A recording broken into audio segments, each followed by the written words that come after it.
আপনি কনসেপ্টে আমাকে বুঝান আপনার বেসতে টিকিট কনফার্ম হয়েছে কিনা। যদি হয়ে থাকে তাহলে আমিও কনসেপ্টে কথা বলবো আমার টিকিট কনফার্ম হবে।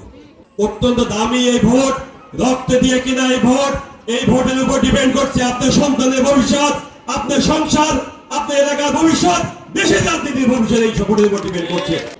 3 আসনের সবচেয়ে অবহেলিত অঞ্চল খালিশপুর, আমাদের প্রত্যেকটি মা বোন আজ প্রায় নিঃস্ব হয়ে গিয়েছে।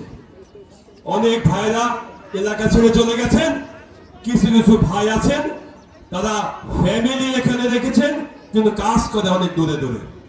এটাই বাস্তবতা, এখানকার বাস্তবতা এটাই।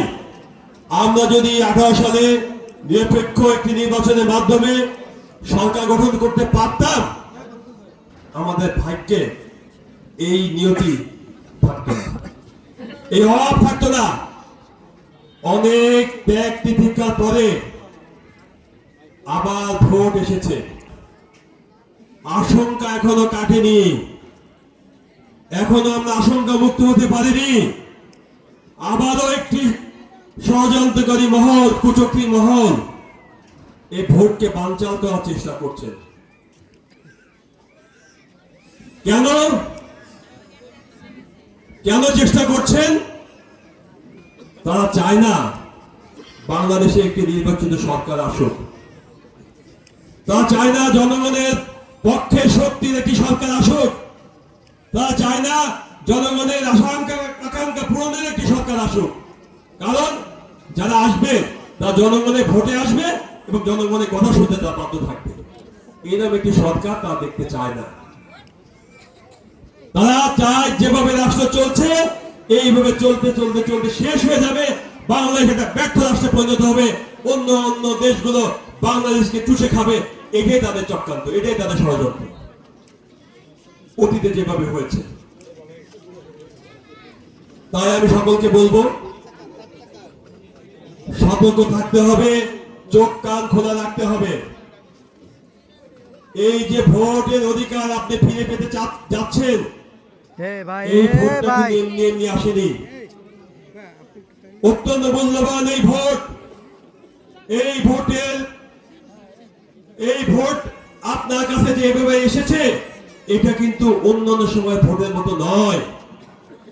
অনেক রক্তের বিনিময়ে এই ভোটের অধিকার আপনি পেয়েছেন, অনেক মানুষের জীবনের বিনিময়ে এই ভোট পেয়েছেন, অনেক মানুষ গুম হয়েছে ভোটের জন্য, অনেক মানুষ বন্ধুত্ব বরণ করেছেন, অনেক ছাত্র শ্রমিক ভাইরা জীবন দিয়েছেন। 5 আগস্টে আপনারা দেখেছেন ঢাকা রাজপথে বিভিন্ন জায়গায় হাজার হাজার শ্রমিক জনতা কিভাবে জীবন দিয়েছে। এত সব রক্তের বিনিময়ে এই ভোটটি আপনি পেয়েছেন।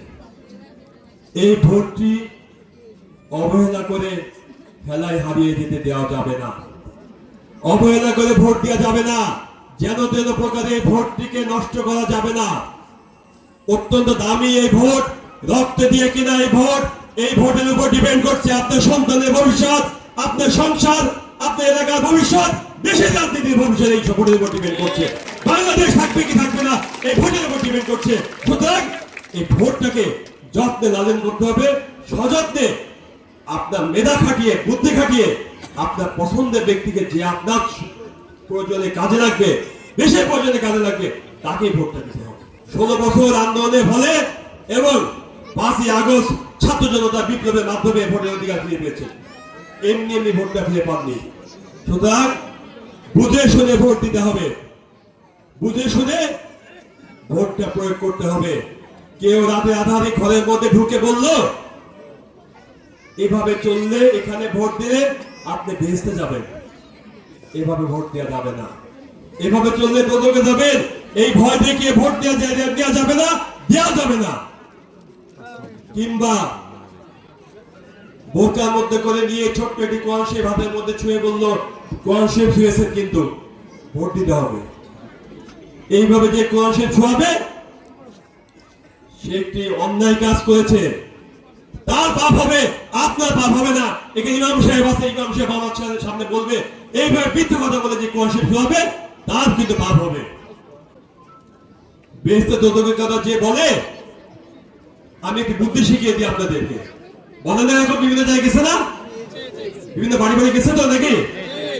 যারা এইভাবে বেহেশতে দোজখের কথা বলবে, কোরআন শুয়ে শুয়ে শপথের কথা বলবে, সবার বাড়িতে আমার মনে হয় একটা করে কোরআন শরীফ আছে না? আপনি বলবেন দাঁড়ান 1 মিনিট, আপনি বাসায় কোরআন শরীফটা নিয়ে আসবেন, নিয়ে এসে আগে বলবেন এটা শুয়ে আপনি বুঝান যে আপনার ভোট কনফার্ম করেছেন কিনা, আপনার দেশ কনফার্ম করেছেন কিনা, আগে দেখান আমাকে কোরআন শরীফ শুয়ে। আপনি কোরআন শরীফ শুয়ে আমাকে বুঝান আপনার বেহেশতের টিকিট কনফার্ম হয়েছে কিনা। যদি হয়ে থাকে তাহলে আমিও কোরআন শরীফ শুয়ে কথা বলবো আমার টিকিট কনফার্ম হবে।